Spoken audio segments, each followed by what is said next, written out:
ایک بادشاہ کشتی پہ سوار ہوا اور کشتی میں ایک اجمی لڑکا بھی سفر کر رہا تھا جس نے اس سے پہلے کبھی دریائی سفر پر کشتی کے ذریعے نہ کیا تھا۔ اس نے رونا شروع کر دیا اور بدن اس کا کانپنے لگا۔ یہ دیکھ کر بادشاہ کے سفر کا مزہ خراب ہو گیا، کیونکہ نازک طبیعتیں ایسی باتوں سے پریشان ہو جاتی ہیں۔ لوگوں نے اس بچے کو بہت سمجھایا مگر اس نے رونا بند ہی نہ کیا۔ ایک عقل مند جو اسی کشتی میں سوار تھا، اس نے بادشاہ سے عرض کیا کہ اگر حکم ہو تو اس کو چپ کرانے کا ایک طریقہ میرے پاس ہے۔ بادشاہ نے کہا اگر ایسا ہو جائے تو ہم بڑے شکر گزار ہوں گے۔ چنانچہ اس نے بچے کو پکڑا اور دریا میں پھینک دیا۔ جب چاند ہوتے آئے تو پھر بالوں سے پکڑا اور واپس کشتی میں بٹھا دیا۔ اب آخر تک ایک کونے میں چپ ہو کر سکون سے بیٹھا رہا۔ بادشاہ نے حیران ہو کر پوچھا اس طریقے علاج میں کیا دانائی اور راز ہے؟ تو عقل مند نے جواب دیا کہ پہلے اس نے ڈوبنے کی تکلیف نہ دیکھی تھی، اس لیے کشتی میں بیٹھنے کی قدر و قیمت سے ناواقف تھا۔ آرام کی قدر اس کو ہوتی ہے جس نے کوئی تکلیف دیکھی ہو۔ پیٹ بھر کر کھانے والے کو جو کی روٹی کب اچھی لگتی ہے، حالانکہ بھوکے کے لیے ہی سب کچھ ہے۔ جنت کی حوروں کے لیے تو اعراف جنت و جہنم کے درمیان والی جگہ ہی دوزخ ہے، جبکہ دوزخیوں سے پوچھ ان کے لیے تو یہی جنت ہے۔ جس کا محبوب اس کے پاس ہو اس میں، اور جو محبوب قیامت کے انتظار میں دروازے کو تک رہا ہو، ان دونوں میں بہت فرق ہے۔ مصائب و آلام پر صبر کرنا سیکھا جائے اور ہر حال میں اللہ کا شکر ادا کیا جائے۔ کہیں ایسا نہ ہو کہ جس تکلیف میں اب ہیں اور ناشکری کر رہے ہیں، اس سے بڑی مصیبت میں مبتلا کر دیے جائیں۔ مصیبتوں پر صبر کرنے سے گناہ معاف ہوتے ہیں، درجے بلند ہوتے ہیں۔ حدیث پاک میں ہے کہ مومن کا سارا کام ہی خیریت ہے۔ نعمت ملے تو شکر کرنا ہے، تکلیف ہے تو صبر کرنا ہے۔ دونوں صورتوں میں رب کی رضا نصیب ہو جاتی ہے۔ بوڑھے بادشاہ کو خوشخبری ملی۔ اجمی بادشاہوں میں سے ایک بادشاہ بوڑھا ہو گیا اور اتنا بیمار ہو گیا کہ جینے کی امید نہ رہی۔ اس کے لشکر کا ایک سپاہی اس کے سامنے دروازے پر آ کر خوشخبری سناتا، مبارکباد ہو بادشاہ سلامت، ہم نے فلاں قلعہ فتح کر لیا ہے اور آپ کے دشمن قید کر لیا ہے، وہاں کی تمام رعایا آپ کی تابعدار ہو گئی ہے۔ بادشاہ نے یہ سن کر ایک ٹھنڈا سانس لیا اور کہا یہ خوشخبری میرے لیے نہیں بلکہ میرے دشمنوں کے لیے ہے، یعنی جو میرے مرنے کے بعد میرے ملک کے وارث ہوں گے۔ افسوس کہ پیاری عمر اسی امید پہ ختم ہو گئی کہ میری خواہش پوری ہو، اور جب خواہش پوری ہوئی تو اب یہ امید نہیں کہ گزشتہ زندگی لوٹ آئے گی۔ موت کا نکارہ بج گیا ہے۔ اے آنکھوں سر کو الوداع کہو، اے ہاتھ کی ہتھیلی اور بازو سب ایک دوسرے کو رخصت کرو۔ دشمن کی تمنا کے مطابق مجھے گرے ہوئے پر آخر ہے دوستو گزرو تو صحیح، میں تو ساری زندگی نادان رہا اور آخر تم ہی نادانیاں چھوڑ دو اور عقل کرو۔ دنیا اور حکومت کی حرص بہت بڑی ہے، کم از کم بندے کو آخری عمر میں تو اپنے رب کی بارگاہ کی طرف متوجہ ہو جانا چاہیے اور زیادہ سے زیادہ عبادت، ذکر، توبہ، استغفار کو وقت دینا چاہیے۔ حضور علیہ السلام نے فرمایا بندہ بوڑھا ہوتا جاتا ہے، اس کی حرص بڑھتی جاتی ہے۔ اگر سونے کی پوری وادی بھر کر اس کو دی جائے اور پوچھا جائے کہ کافی ہے تو جواب دے گا ایک اور ہو جائے۔ فرمایا اس کے پیٹ کو نہ سونا بھرتا ہے نہ چاندی قبر کی مٹی ہی بھرے گی۔ تم شوق سے کالج میں پھلو، پارک میں پھولو، جائز ہے غباروں میں اڑو، عرش پہ جھولو۔ ایک بات بندہ عاجز کی رہے یاد، اللہ کو اور اپنی حقیقت کو نہ بھولو۔ ہرمز بادشاہ نوشیروان عادل کا بیٹا نے حکومت سنبھالتے ہی اپنے باپ کے تمام وزیروں کو قید کر دیا۔ لوگوں نے کہا آپ نے ان میں کیا خطا دیکھی کہ ان کو آتے ہی یہ سزا دی؟ تو اس نے کہا خطا تو کوئی نہیں، مگر میں نے دیکھا کہ یہ مجھ سے بہت ڈرتے ہیں، کہیں ایسا نہ ہو کہ اس ڈر میں مجھے ہلاک کرنے کا پروگرام نہ بنا لیں۔ پاس مجھے عقل مندوں کا یہ قول یاد آیا تو میں نے اس پر عمل کیا۔ وہ قول، اے عقل مند جو مجھ سے ڈرتا ہے تو اسے ڈرا کرچے اس طرح کے سینکڑوں تو ہرا چکا ہے۔ سانپ اس لیے چرواہے کو ڈستا ہے کہ ڈرتا ہے کہیں وہ پتھر مار کر مجھے نہ مار دے۔ تجھے معلوم نہیں کہ بلی مجبور ہو جاتی ہے تو یہ پنجہ مار کر چیتے کی آنکھ نکال لیتی ہے۔ عقل مند کا تقاضا یہی ہے کہ بندہ آنے والے حالات کے بارے میں خبردار رہے، لیکن اس کے باوجود کسی کو اس کے جرم سے پہلے سزا دینا جائز نہیں ہے۔ شیخ چلی ایک بار بچوں کو پکڑ کر مار رہا تھا۔ لوگوں نے وجہ پوچھی تو کہنے لگا اس لیے مار رہا ہوں کہ میں نے کل کماد بیچنا ہے اور یہ جائیں گے اور میرا کماد ضائع کر دیں گے۔ اس سادگی پر کون نہ مر جائے اے خدا۔ ظالم بادشاہ کی دعا میں سعدی حضرت یحییٰ نبی جو حضرت زکریا کے بیٹے تھے، دونوں کا نام اور ذکر قرآن میں ہے۔ علیہ السلام کا پیغمبر علیہ السلام کی قبر انور پر جامع مسجد دمشق میں اعتکاف کر رہا تھا کہ ایک بادشاہ عربی جو ظلم و ناانصافی میں مشہور تھا آیا اور نماز پڑھ کر یوں دعا کرنے لگا، فقیر و بادشاہ اس در کے غلام ہیں، جو بڑا مالدار ہے وہ بڑا محتاج ہے۔ پھر مجھے کہنے لگا کہ آپ بزرگ ہیں اور اللہ سے خاص تعلق رکھتے ہیں۔ دعا فرمائیں ایک سخت دشمن کا سامنا ہے کامیاب ہو جاؤں۔ میں نے اس کو کہا کمزور رعایا پر رحم کر، پھر طاقتور دشمن تجھے نقصان نہیں پہنچا سکے گا۔ طاقتور پنجے سے مسکین بیچارے کا پنجہ توڑنا غلطی ہے۔ جو گرے ہوں پر رحم نہیں کرتا وہ اس دن سے ڈرے کہ جب وہ خود گرے گا تو کوئی نہ اٹھائے گا۔ جو برائی کا بیج بو کر بھلائی کی امید رکھے وہ فضول اور باطل اپنا دماغ خراب کر رہا ہے۔ کان کھول کر اور مخلوق سے انصاف کر، اگر آج تو انصاف نہیں کرے گا تو انصاف کا دن بس آنے ہی والا ہے۔ انسان ایک دوسرے کے اعضاء ہیں کیونکہ اصل میں وہ ایک ہی ہیں۔ ایک عضو کو تکلیف ہو تو سارا جسم تکلیف میں مبتلا ہو جاتا ہے۔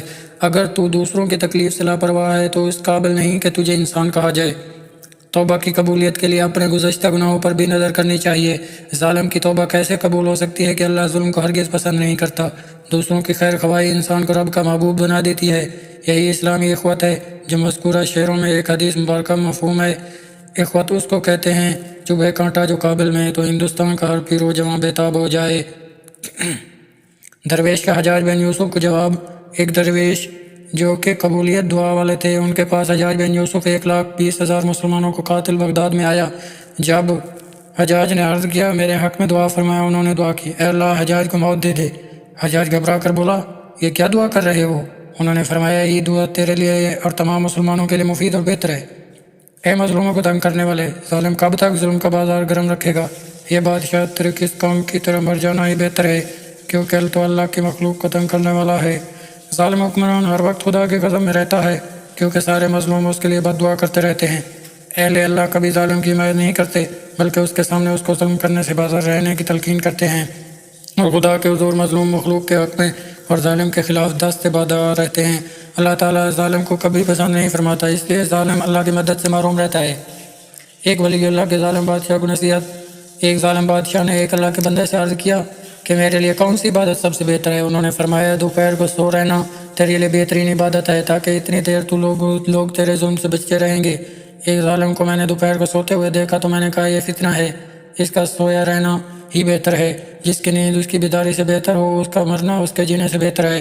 حکمرانوں کا کام خدمت خلق ہوتا ہے، اس فریضے کو چھوڑ کر اگر وہ مخلوق خدا کو تنگ کرنا شروع کر دیں تو سمجھ لینا چاہیے کہ ان کی موت کا وقت آنے ہی والا ہے، کیونکہ اب نہ صرف وہ مخلوق بلکہ خالق کے ساتھ بھی برسر بیکار ہو جاتا ہے، اور جو خدا کو بھی اپنا دشمن بنا لے پھر وہ عنقریب ہی اس کے ناپاک وجود سے اللہ تعالیٰ اپنی زمین کو پاک فرما دیتا ہے۔ ایک بادشاہ اور فقیر بے نوا۔ ایک بادشاہ کے بارے میں نے سنا کہ بدمستی اور عیش و عشرت میں رات کو دین کیے ہوئے تھا اور کہہ رہا تھا دنیا میں ہمارے لیے اس وقت سے بہتر کوئی وقت نہیں، کیونکہ نہ گناہ ثواب کا خیال ہے اور نہ ہی کسی غم کا ہے۔ ایک درویش فقیر سردی میں ننگا باہر سویا ہوا تھا، اس نے بادشاہ کو یوں جواب دیا اے بدبخت، اگر تیرے جیسا جہاں میں کوئی نہیں، ہم نے مانا تجھے کوئی غم نہیں تو کیا تجھے ہمارا غم بھی نہیں ہے؟ بادشاہ کو فقیر کی نازہانہ بات پسند آئی اور 1,000 اشرفیوں کی تھیلی کھڑکی سے نیچے لٹکائی اور کہا اے فقیر دامن پھیلا اور یہ رقم لے لے۔ فقیر نے کہا میرے پاس کپڑے ہی نہیں ہیں، نہیں تو دامن کیسے پھیلاؤں؟ بادشاہ کو اور ترس آیا اور ایک کپڑوں کا جوڑا بھی ساتھ دے دیا۔ فقیر تھوڑے ہی دونوں میں سارا کچھ ختم کر کے پھر آدم کا آزاد منش۔ ایک بادشاہ کشتی پہ سوار ہوا اور کشتی میں ایک اجمی لڑکا بھی سفر کر رہا تھا جس نے اس سے پہلے کبھی دریائی سفر پر کشتی کے ذریعے نہ کیا تھا۔ اس نے رونا شروع کر دیا اور بدن اس کا کانپنے لگا۔ یہ دیکھ کر بادشاہ کے سفر کا مزہ خراب ہو گیا، کیونکہ نازک طبیعتیں ایسی باتوں سے پریشان ہو جاتی ہیں۔ لوگوں نے اس بچے کو بہت سمجھایا مگر اس نے رونا بند ہی نہ کیا۔ ایک عقل مند جو اسی کشتی میں سوار تھا اس نے بادشاہ سے عرض کیا کہ اگر حکم ہو تو اس کو چپ کرانے کا ایک طریقہ میرے پاس ہے۔ بادشاہ نے کہا اگر ایسا ہو جائے تو ہم بڑے شکر گزار ہوں گے۔ چنانچہ اس نے بچے کو پکڑا اور دریا میں پھینک دیا۔ جب چاند ہوتے آئے تو پھر بالوں سے پکڑا اور واپس کشتی میں بٹھا دیا۔ اب آخر تک ایک کونے میں چپ ہو کر سکون سے بیٹھا رہا۔ بادشاہ نے حیران ہو کر پوچھا اس طریقے علاج میں کیا دنائی اور راز ہے؟ تو عقل مند نے جواب دیا کہ پہلے اس نے ڈوبنے کی تکلیف نہ دیکھی تھی، اس لیے کشتی میں بیٹھنے کی قدر و قیمت سے ناواقف تھا۔ آرام کی قدر اس کو ہوتی ہے جس نے کوئی تکلیف دیکھی ہو۔ پیٹ بھر کر کھانے والے کو جو کی روٹی کب اچھی لگتی ہے، حالانکہ بھوکے کے لیے یہی سب کچھ ہے۔ جنت کی حوروں کے لیے تو اعراف جنت و جہنم کے درمیان والی جگہ ہی دوزخ ہے، جبکہ دوزخیوں سے پوچھ ان کے لیے تو یہی جنت ہے۔ جس کا محبوب اس کے پاس ہو اس میں، اور جو محبوب قیامت کے انتظار میں دروازے کو تک رہا ہو، ان دونوں میں بہت فرق ہے۔ مصائب و آلام پر صبر کرنا سیکھا جائے اور ہر حال میں اللہ کا شکر ادا کیا جائے۔ کہیں ایسا نہ ہو کہ جس تکلیف میں اب ہیں اور ناشکری کر رہے ہیں اس سے بڑی مصیبت میں مبتلا کر دیے جائیں۔ مصیبتوں پر صبر کرنے سے گناہ معاف ہوتے ہیں، درجے بلند ہوتے ہیں۔ حدیث پاک میں ہے کہ مومن کا سارا کام ہی خیریت ہے، نعمت ملے تو شکر کرنا ہے، تکلیف ہے تو صبر کرنا ہے، دونوں صورتوں میں رب کی رضا نصیب ہو جاتی ہے۔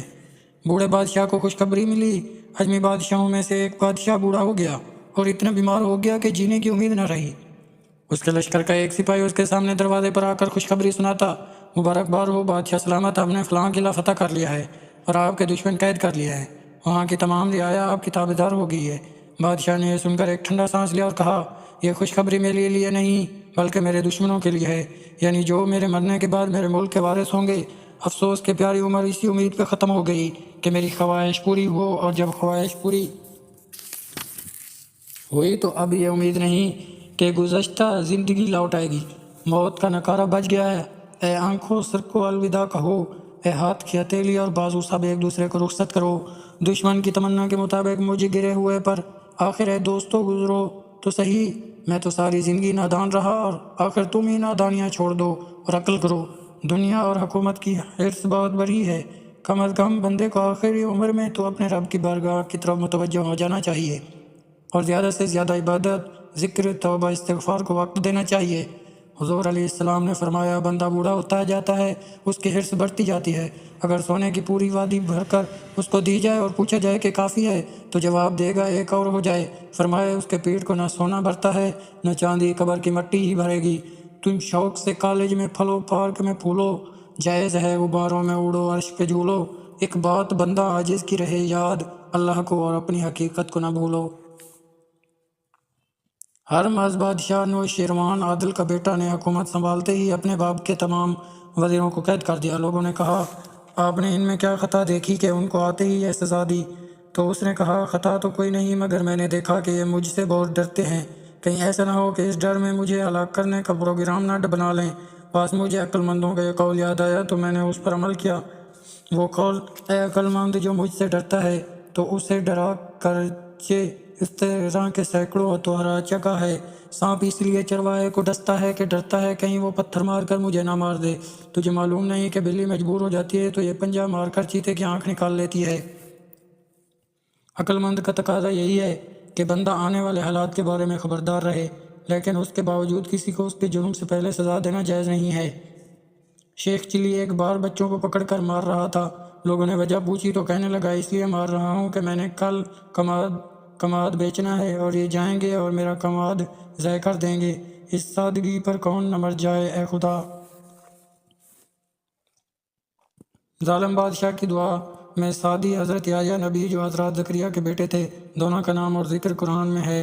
علیہ السلام کا پیغمبر علیہ السلام کی قبر انور پر جامع مسجد دمشق میں اعتکاف کر رہا تھا کہ ایک بادشاہ عربی جو ظلم و ناانصافی میں مشہور تھا آیا اور نماز پڑھ کر یوں دعا کرنے لگا، فقیر و بادشاہ اس در کے غلام ہیں، جو بڑا مالدار ہے وہ بڑا محتاج ہے۔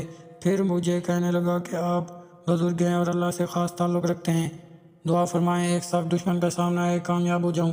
میں نے اس کو کہا، کمزور رعایا پر رحم کر، پھر طاقتور دشمن تجھے نقصان نہیں پہنچا سکے گا۔ طاقتور پنجے سے مسکین بیچارے کا پنجہ توڑنا غلطی ہے۔ جو گرے ہوں پر رحم نہیں کرتا وہ اس دن سے ڈرے کہ جب وہ خود گرے گا تو کوئی نہ اٹھائے گا۔ جو برائی کا بیج بو کر بھلائی کی امید رکھے وہ فضول اور باطل اپنا دماغ خراب کر رہا ہے۔ کان کھول کر اور مخلوق سے انصاف کر، اگر آج تو انصاف نہیں کرے گا تو انصاف کا دن بس آنے ہی والا ہے۔ انسان ایک دوسرے کے اعضاء ہیں کیونکہ اصل میں وہ ایک ہی ہیں۔ ایک عضو کو تکلیف ہو تو سارا جسم تکلیف میں مبتلا ہو جاتا ہے۔ اگر تو دوسروں کی تکلیف سے لاپرواہ ہے تو اس قابل نہیں کہ تجھے انسان کہا جائے۔ توبہ کی قبولیت کے لیے اپنے گزشتہ گناہوں پر بھی نظر کرنی چاہیے۔ ظالم کی توبہ کیسے قبول ہو سکتی ہے کہ اللہ ظلم کو ہرگز پسند نہیں کرتا۔ دوسروں کی خیر خواہی انسان کو رب کا محبوب بنا دیتی ہے۔ یہی اسلامی اخوت ہے جو مذکورہ شعروں میں ایک حدیث مبارکہ مفہوم ہے۔ اخوت اس کو کہتے ہیں چبھے کانٹا جو قابل میں تو ہندوستان کا ہر پیر و جواں بےتاب ہو جائے۔ درویش کا حجاج بن یوسف کو جواب۔ ایک درویش جو کہ قبولیت دعا والے تھے، ان کے پاس حجاج بن یوسف 1,20,000 مسلمانوں کو قاتل بغداد میں آیا۔ جب حجاج نے عرض کیا، میرے حق میں دعا فرمایا، انہوں نے دعا کی، اے اللہ حجاج کو موت دے دے۔ حجاج گھبرا کر بولا، یہ کیا دعا کر رہے ہو؟ انہوں نے فرمایا یہ دعا تیرے لیے اور تمام مسلمانوں کے لیے مفید اور بہتر ہے۔ اے مظلوموں کو تنگ کرنے والے، ظالم کب تک ظلم کا بازار گرم رکھے گا؟ یہ بادشاہ تیرے کس کام کی طرح مر جانا ہی بہتر ہے، کیونکہ تو اللہ کی مخلوق کو تنگ کرنے والا ہے۔ ظالم حکمران ہر وقت خدا کے غضب میں رہتا ہے، کیونکہ سارے مظلوم اس کے لیے بد دعا کرتے رہتے ہیں۔ اہل اللہ کبھی ظالم کی حمایت نہیں کرتے، بلکہ اس کے سامنے اس کو ظلم کرنے سے باز رہنے کی تلقین کرتے ہیں، اور خدا کے حضور مظلوم مخلوق کے حق میں اور ظالم کے خلاف دست بادار رہتے ہیں۔ اللہ تعالیٰ ظالم کو کبھی پسند نہیں فرماتا، اس لیے ظالم اللہ کی مدد سے محروم رہتا ہے۔ ایک ولی اللہ کے ظالم بادشاہ کو نصیحت۔ ایک ظالم بادشاہ نے ایک اللہ کے بندے سے عرض کیا کہ میرے لیے کون سی عبادت سب سے بہتر ہے؟ انہوں نے فرمایا دوپہر کو سو رہنا تیرے لیے بہترین عبادت ہے، تاکہ اتنی دیر تو لوگ تیرے ظلم سے بچتے رہیں گے۔ ایک ظالم کو میں نے دوپہر کو سوتے ہوئے دیکھا تو میں نے کہا یہ فتنہ ہے، اس کا سویا رہنا ہی بہتر ہے۔ جس کی نیند اس کی بیداری سے بہتر ہو، اس کا مرنا اس کے جینے سے بہتر ہے۔ حکمرانوں کا کام خدمت خلق ہوتا ہے، اس فریضے کو چھوڑ کر اگر وہ مخلوق خدا کو تنگ کرنا شروع کر دیں تو سمجھ لینا چاہیے کہ ان کی موت کا وقت آنے ہی والا ہے، کیونکہ اب نہ صرف وہ مخلوق بلکہ خالق کے ساتھ بھی برسر بیکار ہو جاتا ہے، اور جو خدا کو بھی اپنا دشمن بنا لے پھر وہ عنقریب ہی اس کے ناپاک وجود سے اللہ تعالیٰ اپنی زمین کو پاک فرما دیتا ہے۔ ایک بادشاہ اور فقیر بے نوا۔ ایک بادشاہ کے بارے میں نے سنا کہ بد مستی اور عیش و عشرت میں رات کو دین کیے ہوئے تھا اور کہہ رہا تھا دنیا میں ہمارے لیے اس وقت سے بہتر کوئی وقت نہیں، کیونکہ نہ گناہ ثواب کا خیال ہے اور نہ ہی کسی غم کا ہے۔ ایک درویش فقیر سردی میں ننگا باہر سویا ہوا تھا، اس نے بادشاہ کو یوں جواب دیا، اے بدبخت، اگر تیرے جیسا جہاں میں کوئی نہیں، ہم نے مانا تجھے کوئی غم نہیں تو کیا تجھے ہمارا غم بھی نہیں ہے؟ بادشاہ کو فقیر کی نازشانہ بات پسند آئی اور 1000 اشرفیوں کی تھیلی کھڑکی سے نیچے لٹکائی اور کہا، اے فقیر دامن پھیلا اور یہ رقم لے لے۔ فقیر نے کہا، میرے پاس کپڑے ہی نہیں تو دامن کیسے پھیلاؤں؟ بادشاہ کو اور ترس آیا اور ایک کپڑوں کا جوڑا بھی ساتھ دے دیا۔ فقیر تھوڑے ہی دونوں میں سارا کچھ ختم کر کے پھر آدم کا آزاد منش